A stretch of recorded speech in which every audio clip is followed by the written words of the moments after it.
Balita ka, Eric, mahidwaan si John Vic at si Diwata Torre. Opo.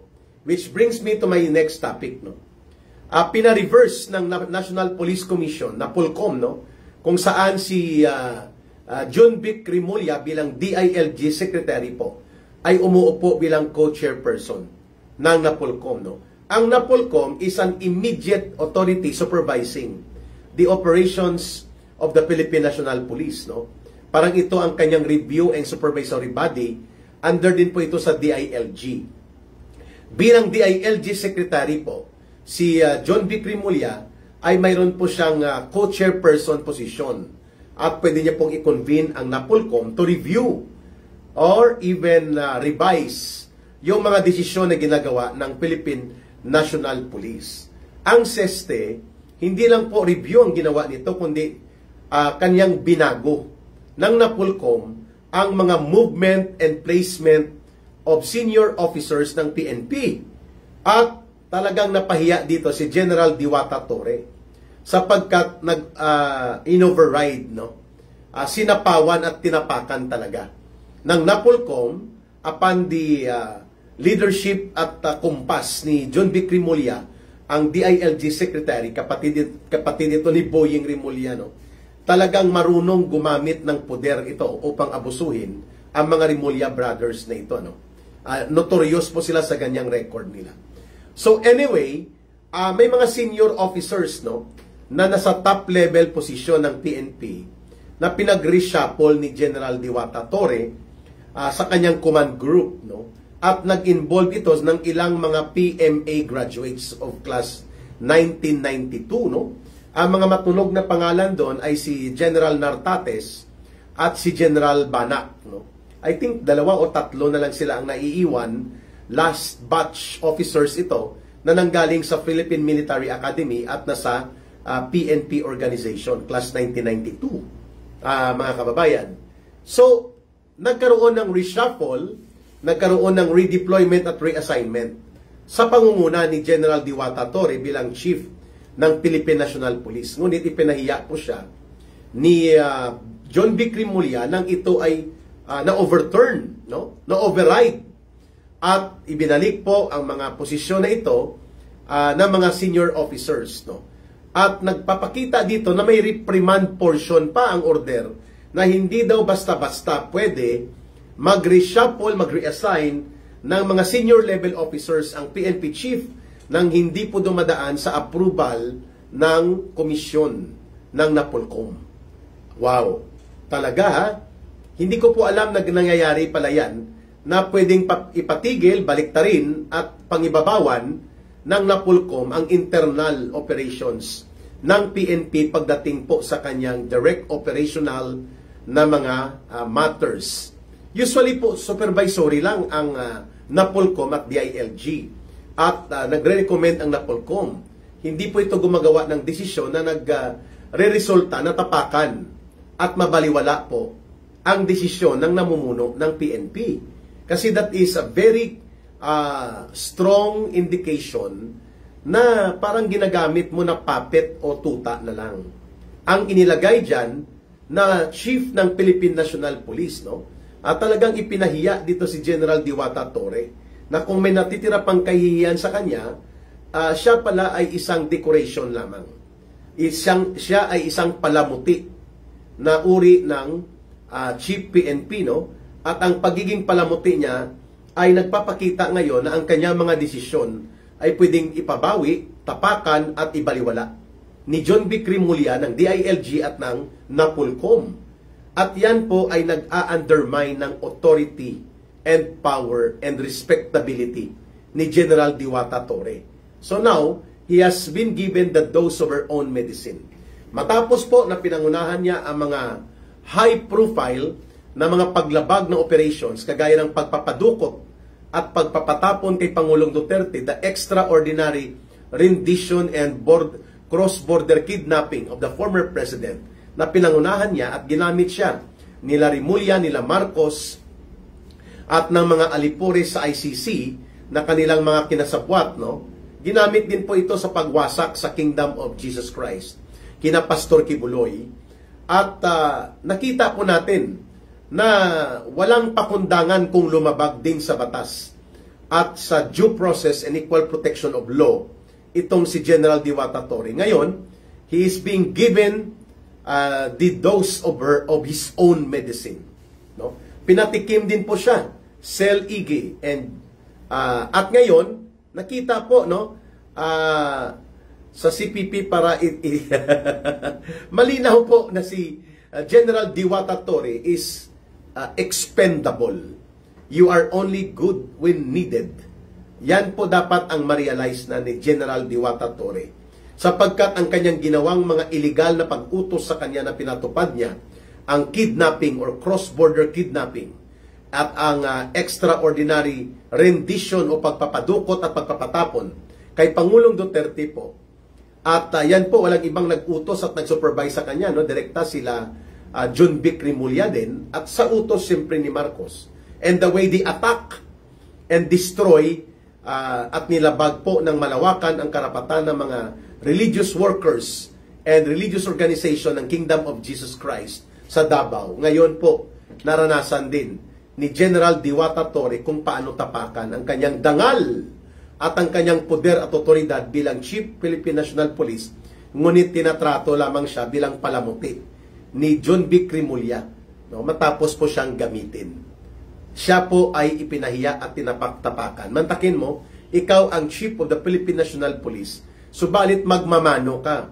And you have to kiss yung talampakan, didilaan ni Torre ang talampakan ni John Vic Rimulya para lamang maipatupad ang kanyang desisyon sa pamumuno ng tama sa ayon sa kanyang pagtingin na nararapat gawin bilang pinuno ng Philippine National Police, including ang operational decisions. Wow! So yan po ang resulta nito, nagpapakita na kung si Marcos is competent at in control sa mga tao niya, hindi po mangyayari ang ganitong kaiskandalusong kabastusan na ipinadama at ipinahambalo sa pagmumuka ni General Diwata Torre na ginawa ni John Vic Rimulya ng DILG at ng Napolcom sa kanya. Mantakin mo, hindi ka pwede mag-reshuffle at magtalaga ng iyong mga officers, lalo na pag senior level, kung ito ay nakakatapak sa interes ng kanyang mga Diyos-Diyosan na si Torre ay dapat magsimba at mag-alay ng kanyang panalangin kay John Vic Rimulya bago niya gawin ang kanyang hakbang bilang PNP chief. Si Marcos ang nag-appoint sa kanya, pero ang gumagamit sa kanya bilang palamuti at disusing robot ay si John Vic Rimulya. Yan ang masaklap kapag ikaw mismo anong sabi ni Lerma Jacinto, Ka-Eric, in the past po, very minimal lang ang ginagawang reshuffle ng PNP chief sa PNP at ina-approve naman ng Napolcom as ministerial. Ngayon, totally ni-reject ng Napolcom yung reorganization. Yes, tama po kayo, Ma'am Lerma. Kasi po, ministerial duty and supervisory lang ang dapat ini-exercise ng Napolcom na authority, sapagkat bibigyan mo ng leeway ang command group at ang chief PNP ng Philippine National Police upang magkaroon sila ng dynamic at buhay na pag-exercise ng kanilang organizational authority batay po sa itinalaga na posisyon sa kanila. Ngayon, kung pakikialaman ito at haharangin at tatapakan ng Napolcom at ng DILG at sasakmalin nila ang authority na ito, hindi naging palamuti at tau-tauhan sa nuno sa punso ang labas ni Diwata Torre. Aksyon na gustong gawin ni Torre, this is a lesson for Torre. I agree, Ma'am Lerma Jacinto. He is now being given the hard and difficult lessons na walang due process at walang integrity of authority na kinikilala sa kanya. Sapagkat pwede pala siyang tapakan sa mukha at sipain ni John Vic Rimulya ng Napolcom ng walang pakundangan. Hindi man lang siya kinausap, basta na lang totally ni-reject at ni-reverse ang kanyang mga desisyon. Nagpapakita po yan na ang mga tauhan ni Marcos Jr. that they are putting in the position of power and authority ay hindi po nagbibigay ng ano pamang semblance of respect to the values of integrity, honesty, prudence, propriety, and due diligence. Kaya ito, nagkakagulo sila.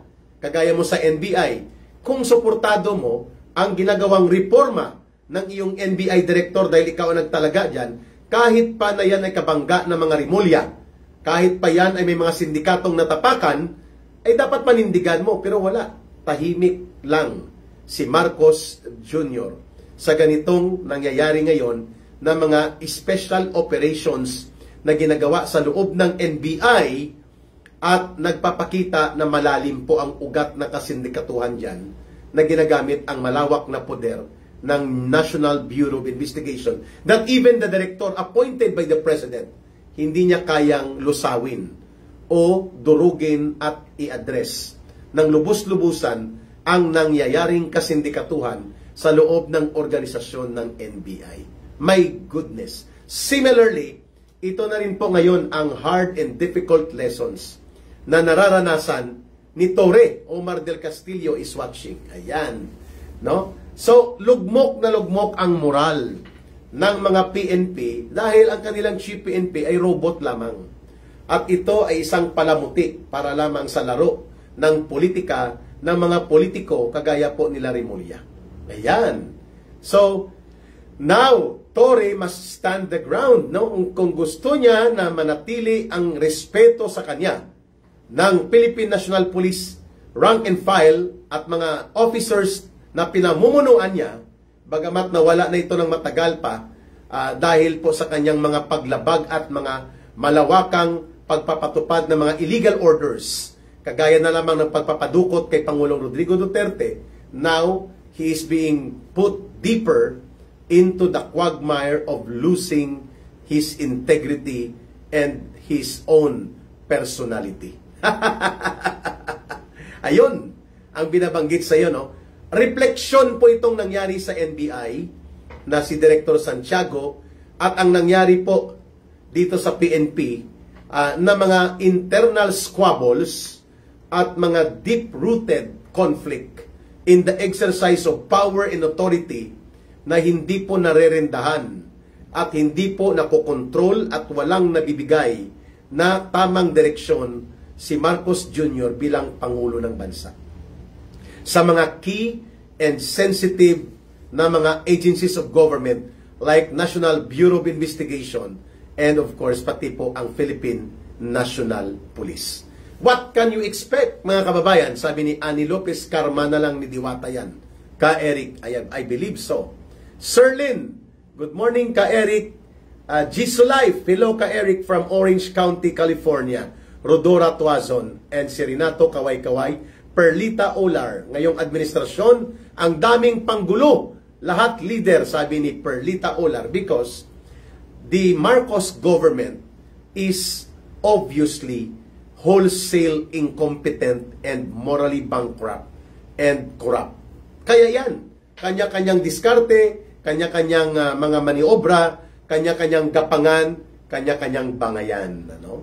At sana po ay wag din yan mangyari sa mga vloggers na ito na nagpapakilalang mga Duterte supporters, pero sila din po ay nag-aawayan, nagpapataasan ng ihi at nagpapagalingan to the point na nakalimutan nila na hindi po kami at sila ang importante dito.